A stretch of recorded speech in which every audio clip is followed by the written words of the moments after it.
This is 9 News Local. Good evening, I'm Natasha Soper. The resilience of South Coast communities is being pushed to the limit tonight, with floodwaters inundating homes and businesses for the second time in just 2 weeks. River levels have begun to subside, but residents are being warned this may not be the end as a new weather system begins to build. Bursting at the banks, the Shoalhaven River under a major flood warning. The sheer mass of water becoming a highway of debris, this shed resembling more of a houseboat. Oh, just turned up. Downstream at the Shoalhaven Heads, a catamaran at the mercy of the current after it broke its mooring. This is pretty bad. No worries with this. Hell of a lot of water. Torreira resident Julie was given an evacuation order last night. This morning she dropped off the grandkids at school with her possessions packed, not knowing what she'll return to this evening. You can't argue with Mother Nature. She's the boss. This afternoon, good news in Maruya. The river peak downgraded from original predictions, saving the town's centre. The floodwater, an all too familiar sight for locals and the SES, who are still in the process of mopping up from the last East Coast low just 2 weeks ago. We woke up to the bedroom full of water, ankle deep. Within about 5 minutes, it was over my knees. It'd be certainly close to one of the worst floods we experienced. We've got a number of crews, not only State Emergency Service, but Fire and Rescue and others that will remain here on the South Coast and in the Shoalhaven for the next 3 or 4 days. The influx in water is a result of the weekend's wild weather. 200 mils of rain fell in Nowra since Saturday. Belambie recorded wind gusts of 106 kilometres an hour overnight. Windscreen wipers and waterfalls working overtime as the deluge made its way through creeks and into the region's dams. Tallawah overflowing, so too Brogo on the far south coast.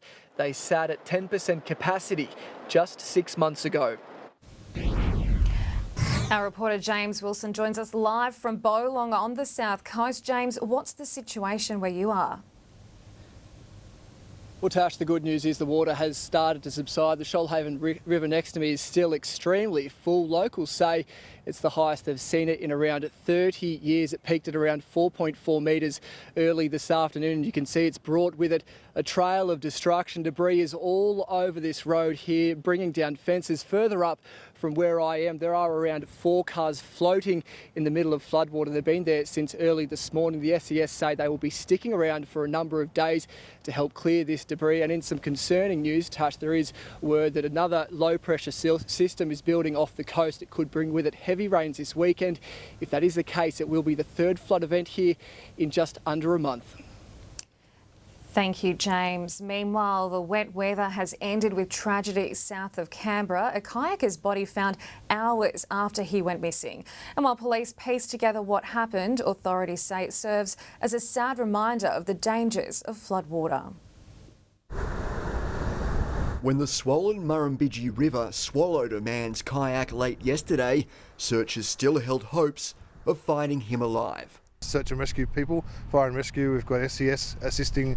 Everyone's got a role in this situation to assist with the rescue. Police were called to Point Hut Crossing at around 2 o'clock, with reports a man had become separated from a group of kayakers. An hours-long search began in the Point Hut area and further downstream. Hopes dashed just after 6 p.m, the man's body found in the water and he couldn't be revived. The river still cascading over Point Hut Crossing this morning. Police now preparing a report for the coroner. With waterways around the region full to bursting and flooding in some areas, the tragedy is a deadly reminder of the dangers of entering floodwaters. Respect the river and make the right call. The Royal Life Saving Society warning that even strong swimmers can become overwhelmed or fall victim to branches and other debris below the surface. So many factors that contribute to unknown variables, and it's really important for people just to not underestimate the power of the river. Kayakers who tried to help reach the man at Point Hut now assisting investigators. While still raging torrents of water around the region saw many roads remain closed today for reasons now tragically clear. Harry Frost, 9 News. The wild weather has stretched as far as the central west, strong winds blowing off the awning from a pub with customers still inside. But nothing could keep the Spring Hill locals away from their beloved watering hole. Thanks to a group of volunteers, the Railway Hotel has reopened in record time.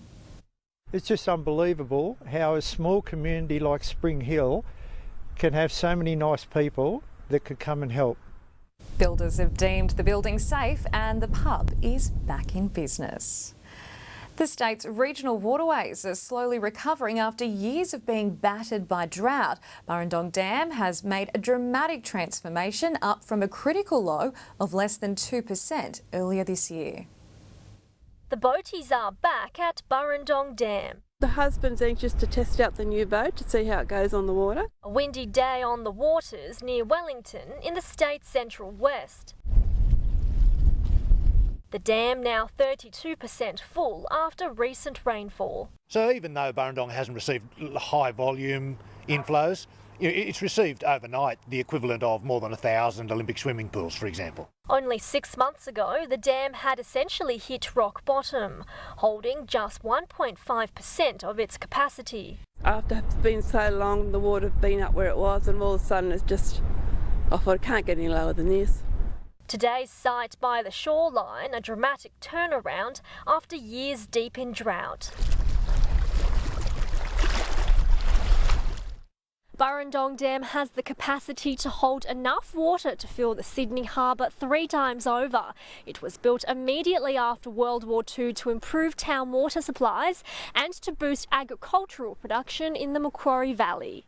We would still like a lot more water, not only to secure town supply well into the future, but also to provide for growers in the irrigation industry to generate some economic activity as well in these difficult times. Around the region, Wyangla Dam near Cowra was the biggest beneficiary of the weekend's rain, up 5% capacity overnight.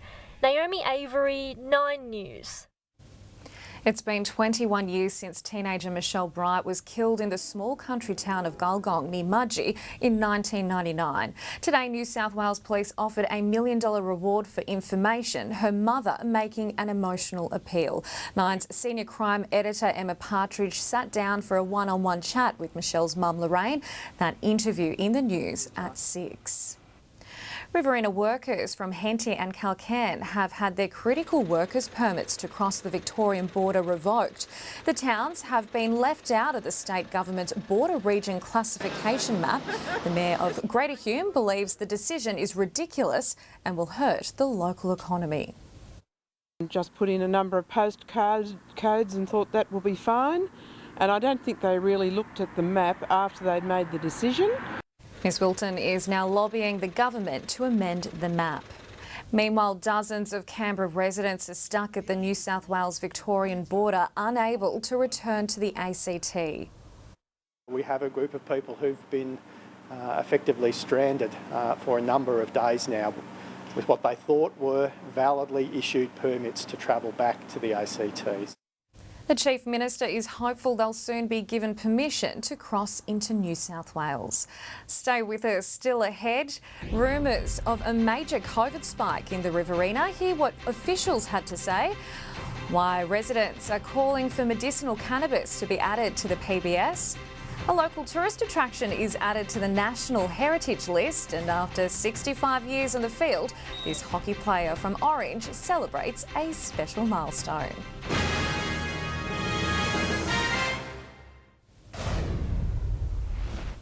Residents in the Riverina are being warned to watch out for COVID fake news. Health district officials pleading with people to not fall victim to reports of fake coronavirus cases. It comes after a number of posts were shared on social media alleging more than a dozen fresh COVID-19 cases in the region. So there is absolutely nothing to gain for the health service in terms of hiding information, from the community. We want people to know and to be empowered. Residents are urged to download the COVID Safe app or monitor the Murrumbidgee Local Health District Facebook page. Regional airline carrier Rex is forging on, continuing routes for essential workers. Touching down in Wagga today, police were on hand at the terminal checking the arrivals for the correct work permits. Even though we call it a hard border closure, is that there will always be exceptions. But once again, there are very, very clear criteria to qualify for a permit.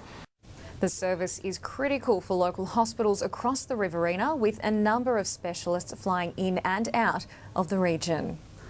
Canberra's International Airport will close its doors on Saturday due to a lack of passengers. Hit hard by COVID-19 restrictions, border closures and airline cuts, the airport's operators say there isn't enough flights to justify being open every day.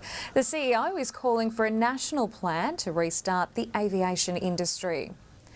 It's the Illawarra bypass that just can't seem to get off the ground. It's left Bulletin divided and council unsure which way to go.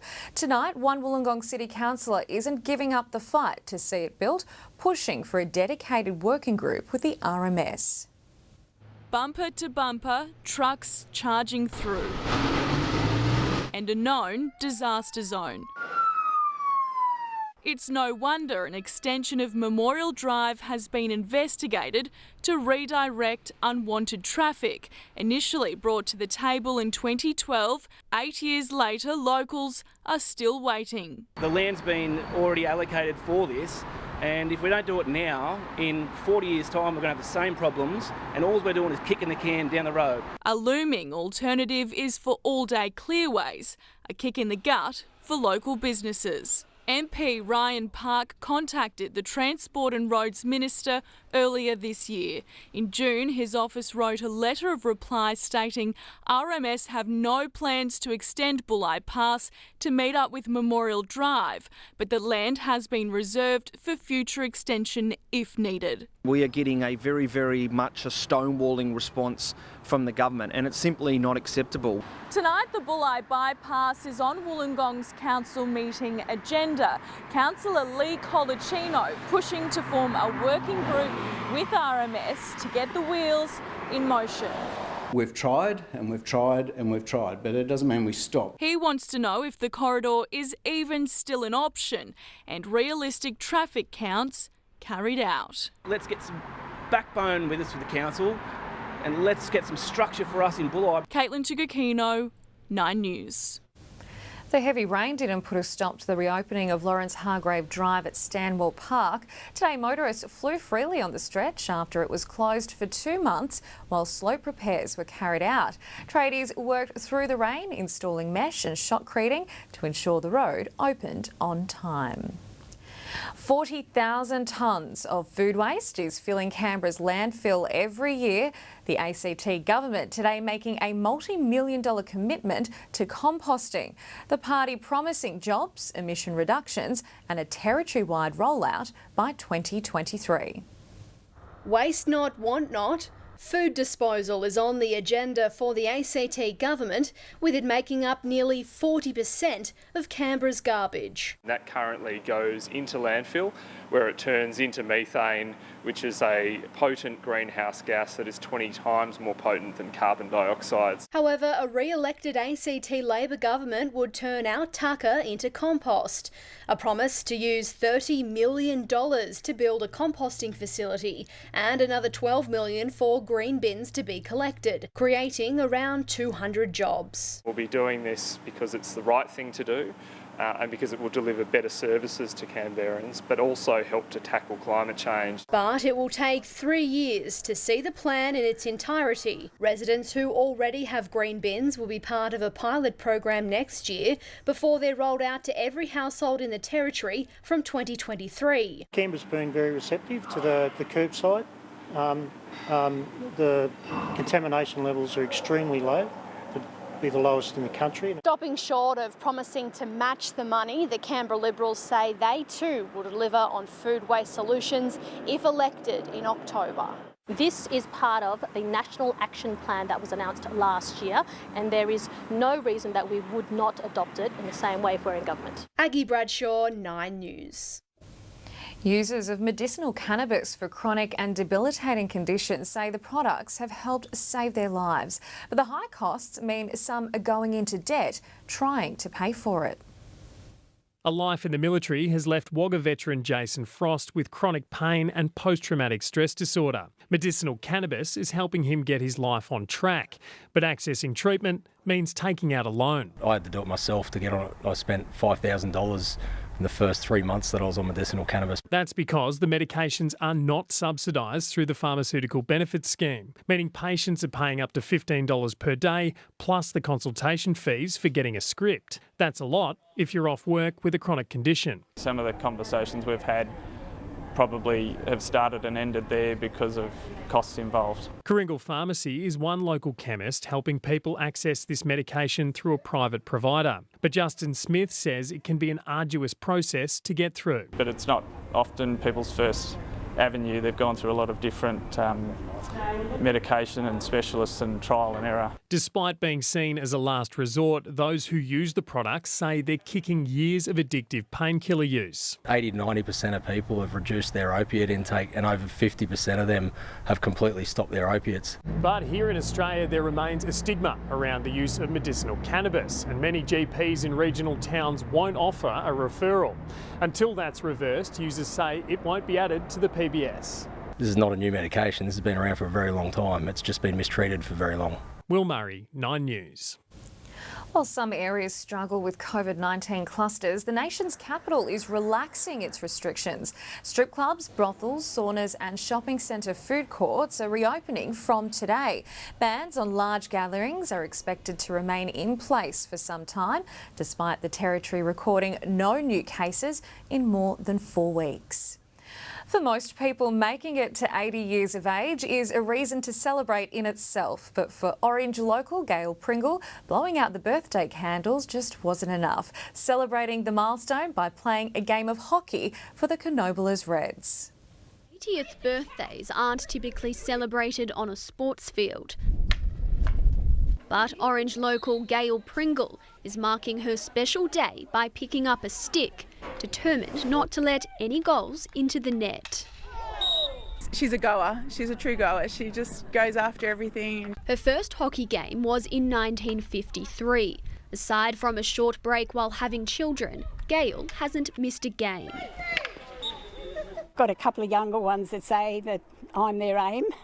I hope I am. Even when doctors told Gail she'd never play again after a serious injury, there was no stopping her. No one tells me end of sport. I love my sport, so here I am still playing. The competition might be younger, but Gail doesn't bat an eyelid. I remember as a little boy going to the old Bloomfield grounds where watching her play hockey in the snow. Gail's father was the mayor of Orange, and she carries on his legacy through her own charity work around town. It's been important to me all my life to be involved in the community, not only sport.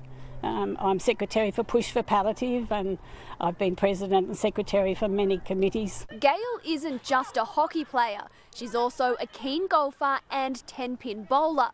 She says her secret is to never think of yourself as old. Just keep moving. Don't sit down and say I'm old. You're never old. Keep going. Amy Clements, 9 News. Great advice. Coming up in sport, the future of Raiders hooker Sliver Havili's season hangs in the balance after injuring his tricep over the weekend. And the fate of Dragons back rower Jackson Ford decided after tripping Roosters half Luke Keary in their last game.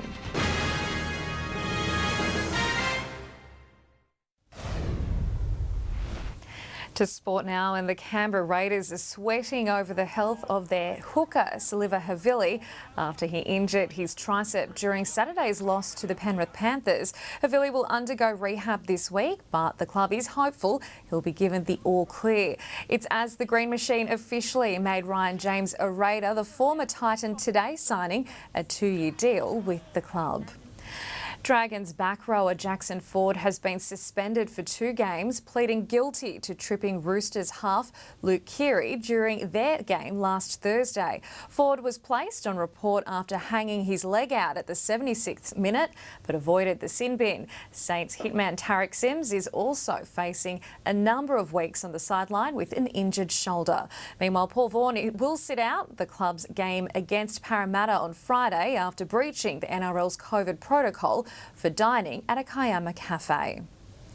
Bringing the NRL to Dubbo is one step closer to becoming a reality. The annual Charity Shield match between the Dragons and Rabbitohs could be moved to Apex Oval if the contract isn't renewed for Mudgee's Glen Willow Stadium at the end of next year. A report being tabled by Council tonight estimates a local economic benefit of more than $700,000. To rugby union, and the Brumbies are taking their shock 30-12 loss to the Rebels as a wake-up call that they need to lift their game. I think it was probably the loss we sort of might need to have. I think we probably weren't playing the best footy the last couple of weeks and probably lucky to get away with a few close wins there. Brumbies now have a break to regroup before facing off with the Waratahs on August 22nd. Stay with us. Coming up on 9 News, Gavin Morris with your local weather details.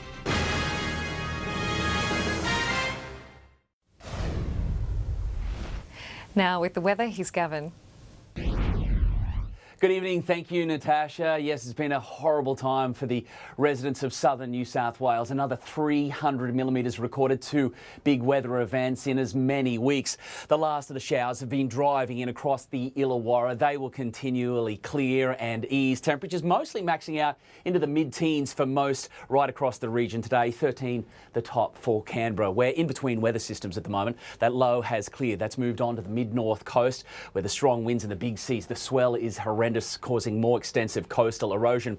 This next system, that's crossed over from Western Australia, moving into South Australia, but we've got this lovely little break in between the two. So the high will slide across the southeast and the capital. That'll calm the situation, but it's also going to make for a very cold start to the day. Freezing conditions return right throughout the inland areas of the Riverina. Wagga from freezing to 15. The capital, -2 to 14. Now along the coast, cold start, but those winds beginning to settle, and we're headed for tops of about 17 to 16 degrees, but much calmer right throughout the entire region, and the sun's out. Bluebird Day on the way for the ski resorts. Right across the central West Plains, we've got some pretty cold conditions on the way tomorrow morning, then headed for the mid-teens. Pretty chilly for the Tablelands and the Blue Mountains as well. Good night. And before we go, the park's dish is best known for its role in the 1969 Apollo mission when a global audience watched a man walk on the moon for the first time. Now home of the famous telescope, the CSIRO Parkes Observatory has been added to the National Heritage List. And that's 9 News Local for this Monday. Peter Overton's up next with your 6 p.m. bulletin. I'm Natasha Soper. Enjoy your evening. Good night.